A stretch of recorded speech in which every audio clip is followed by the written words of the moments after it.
here at Grady again and checking out my R33. I haven't been here for a little while, so they must have done a lot of stuff done, I think. We'll see.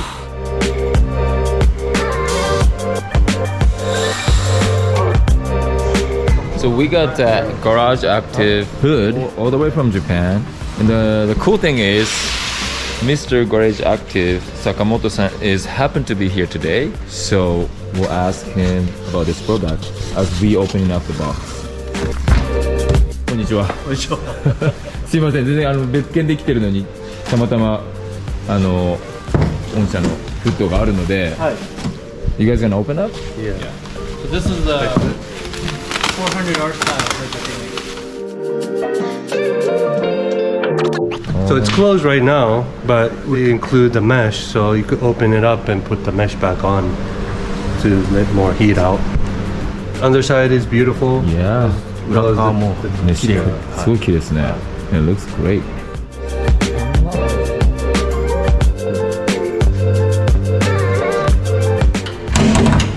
これでもポンって開いちゃうんですね。なるほど。めっちゃ軽いです。めちゃめちゃ軽そうですね。So we are marking up the body kit. Still haven't decided which body kit we're gonna use. This is like a stock bumper with Car Shop F1 carbon front lip. Yep. And we'll have a front splitter underneath this. Yep. This is the Nismo side skirt. And if we use this, we plan to have another carbon extension on the bottom of it. And the rear is a simple spat. Actually, I didn't like the side skirt too with the rear bumper, the Nismo rear bumper, but just the side skirt by itself without the door panel, it looks okay. We'll see. So last time, I had all the suspension modified, brakes, so everything is pretty much solid. So everything in the suspension wise is spherical. So either from SPL or we have a couple pieces from IKEA formula from Japan. Kind of like a resto mod, I guess you would say. Number one thing, I would like to have like very solid feeling. Like nowadays, cars like so much stuff in between from your steering wheel to the tire. But this will kind of cut to the chase, I hope, and I can feel everything exactly what the tire is feeling. I'm really looking forward to drive this spec. So I know last few nights Kenji-san was like working really hard and make the engine bay clean. Yeah, so we kind of finished mocking up the turbo. Because the engine wasn't on last week, right? But you guys so we went kind of back and forth, right? Cleaned up everything. Yeah, so look at this, like. Yeah, so like these are never shown, so I wanted to show like how much detail they went through. Phil did some steam cleaning and I did some steam cleaning and just start scrubbing, and it came out really good. So if we go down, you'll see how cleaned up everything is. So right now we have our new still mock-up turbo, but one of the new turbochargers that we're going to be introducing at SEMA. But this is the GP68R. This will easily make 1,000 high boost on our built motor. So I know you don't want that big turbo, yes, yeah? please. But I mean, big power for street. That's cool, but I would like to have more response. Yeah. Smaller turbo and response. So we prepared one for you for this car. Okay. The V-band makes it so much easier to just take.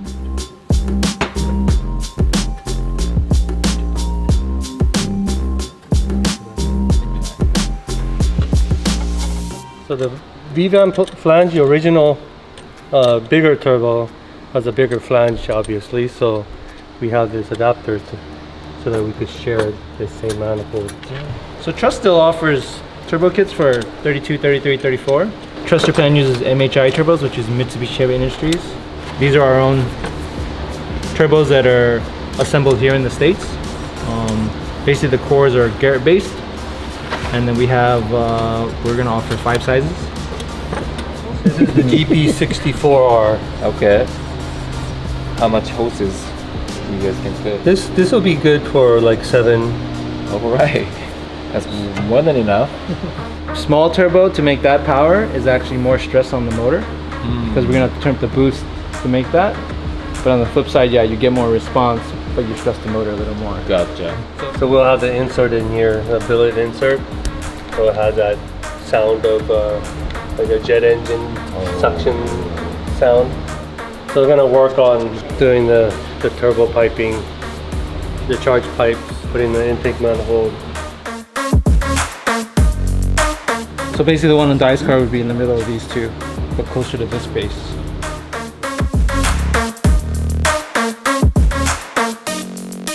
This is another cool portion of our build.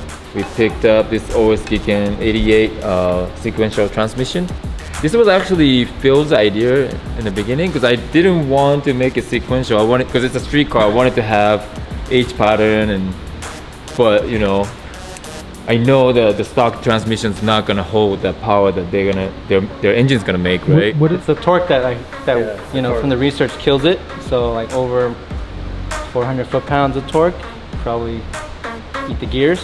So I wanted to do the Getrag R34 transmission, and then Kenji checked out the price. It's like crazy expensive, right? It's like, you can still get it new, but it's crazy expensive, and if you get it used, you're not going to take it apart to know the condition, so it's kind of a big gamble with a big high dollar item.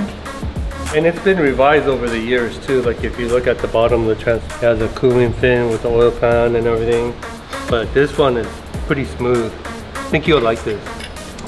And then also, Phil find out this company makes the paddle shifter kit for this transmission. So we got that too. So Nice. It's gonna be paddle shift with the air, you know, everything. So yeah, it's gonna be like a whole different cool factor on this build. Yeah. So we're adding drive-by-wire.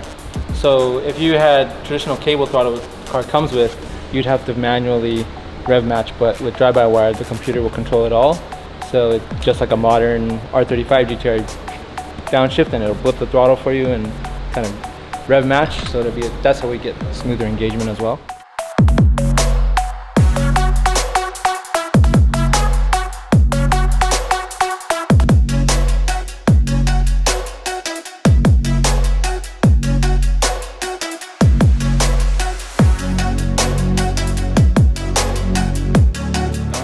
Are you gonna retint it after or no? no, Keep it clean? no tint for this kind of car. Mm. I have all the tints for other my daily driver, Yeah, but it just doesn't look right for this one, you know? for sure.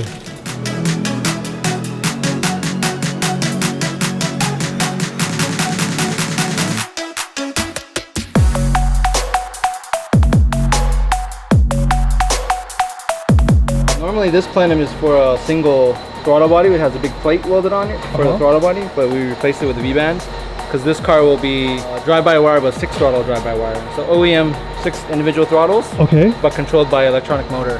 So last time I was here, I used my GoPro to shoot what I get from Radium and an anti-gravity battery. So now it's in it, so I want to show you guys. Now it's installed into the tank, and the tank's been put back into the car, so you can see the lid is here. And now we're just doing the wiring, and we'll have to do the plumbing. But everything is contained inside of the OEM fuel tank, so you don't have a separate surge tank in the trunk or underneath the car. So this is a super clean system. This is the fuel filter post pump. I believe this is 6 micron with like a stainless mesh. Then this is the holder, which also acts as a heat sink. So if you get this mounted with somewhere with airflow, it'll help cool the fuel. And the last pieces for the system would be this, basically the regulator, which has a fuel pulse damper built in, and then it's going to a flex fuel sensor, which is from Haltech, but this is a radium bypass, so we get larger fittings and more flow.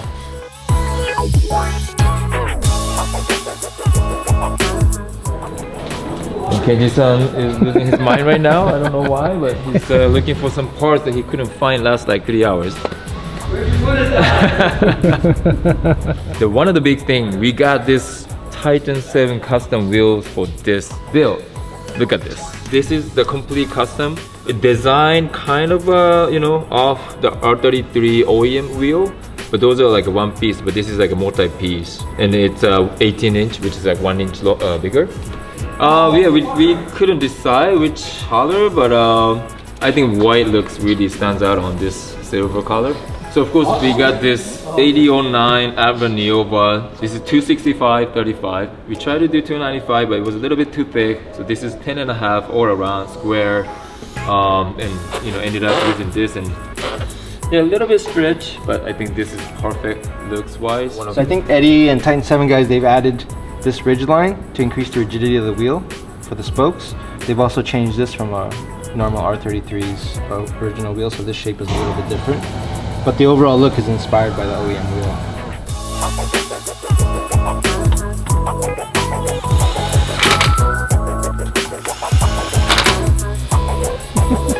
Can you go that low?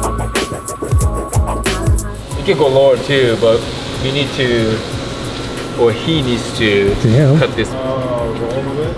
That's hella flush, bro. But I think front Dance Nation. good, right? Just do a little bit of camber lock. So the front's gonna get camber, the rear's gonna take away camber.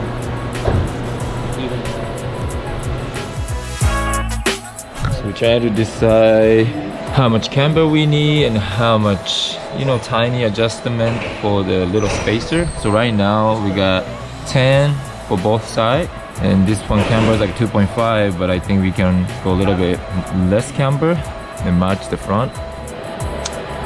We want to slam it for SEMA for sure. It needs to be low as if.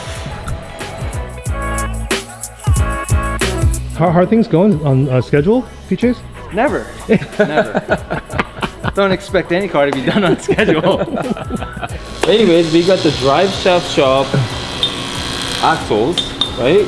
Yeah, so We just got it like 2 days ago. you can see the difference in diameter. So everything's either hardened or a tougher material or stronger material or a bigger diameter. Everything's just made for more power, more torque. Carbon fiber? It's a lot lighter, but I think still makes maybe even stronger than the stock. Stronger than Oh wow. Way lighter though. And it's a one piece.